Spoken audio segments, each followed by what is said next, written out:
It's day 2 of looking into the Ikea effect and the surrounding area. Bob from the future here. So apparently my screen recorder wasn't screen capturing while I was recording, so I'm going to see if I can just do some screen stills and see if that works.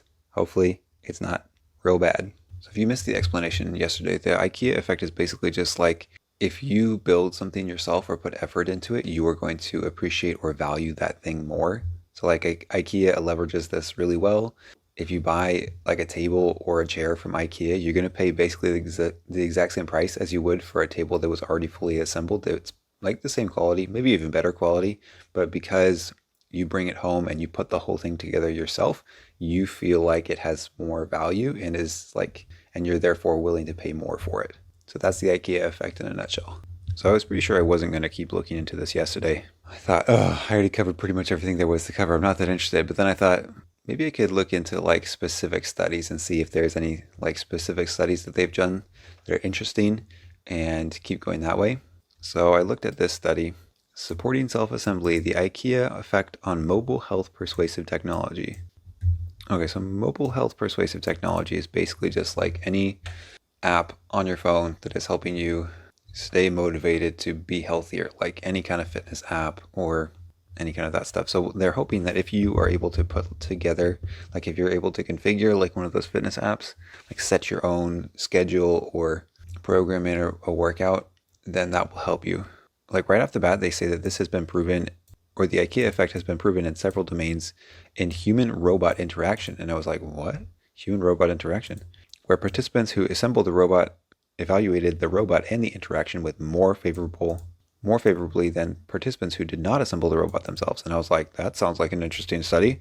So I found it.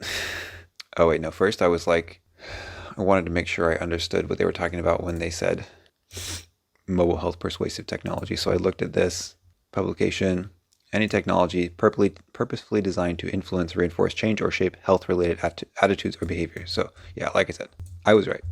So robots though. So because this was a side quest, I didn't really look into it that hard.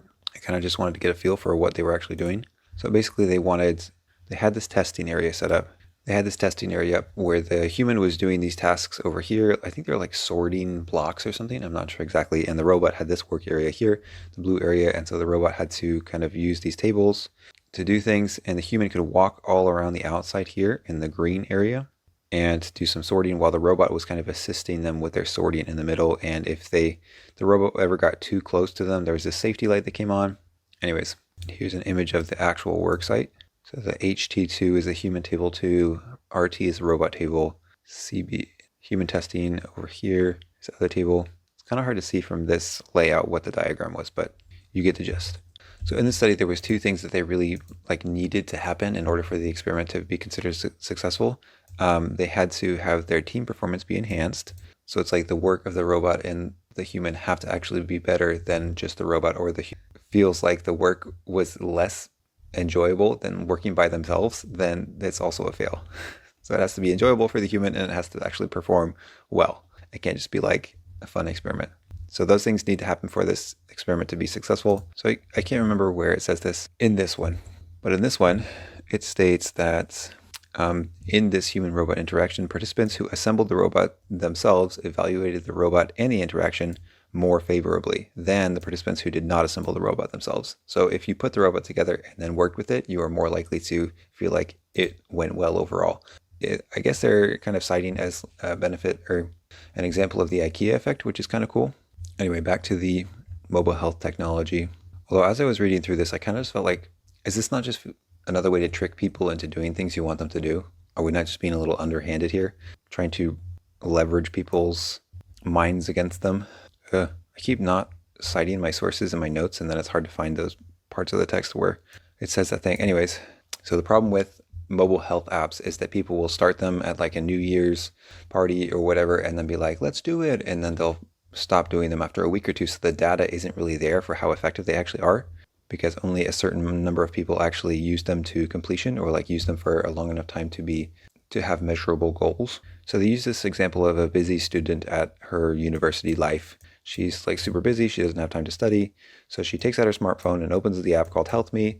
And then she schedules in a time to, instead of taking the elevator, She takes the stairs. Just take the stairs, says the notification. And 2 weeks later, she thinks, oh, maybe I could do yoga every evening.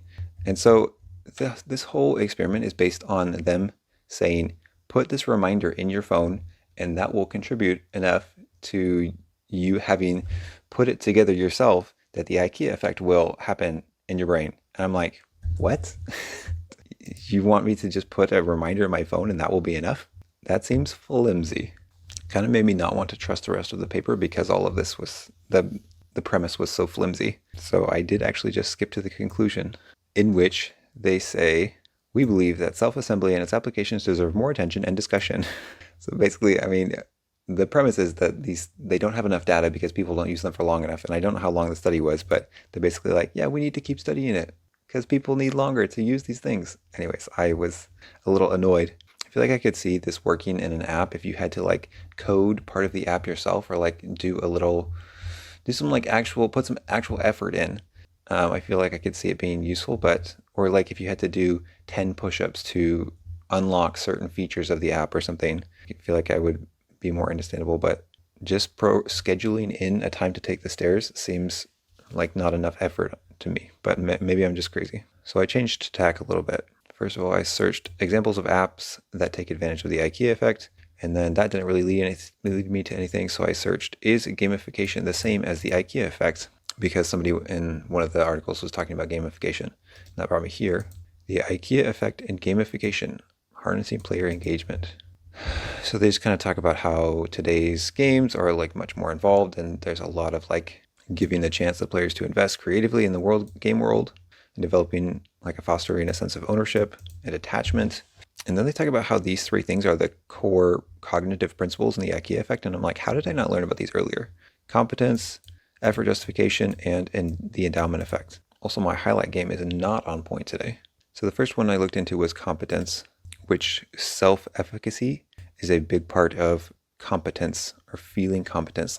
And self-efficacy is this concept that refers to an individual's belief in their capacity to execute behaviors necessary to produce specific performance outcomes. So basically, like your belief that you can achieve or accomplish a task and like change the world around you is self-efficacy.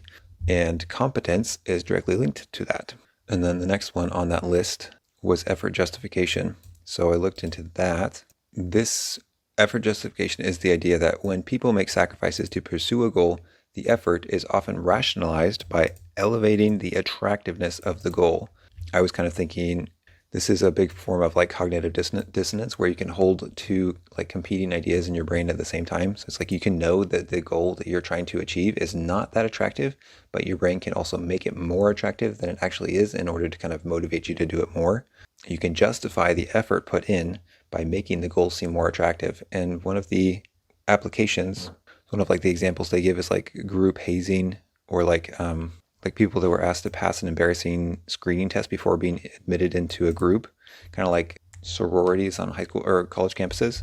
So it's like if you feel like the goal of being in the sorority is more attractive, you're more likely to do it, and you're more willing to undergo the like embarrassing screening tests or the hazing.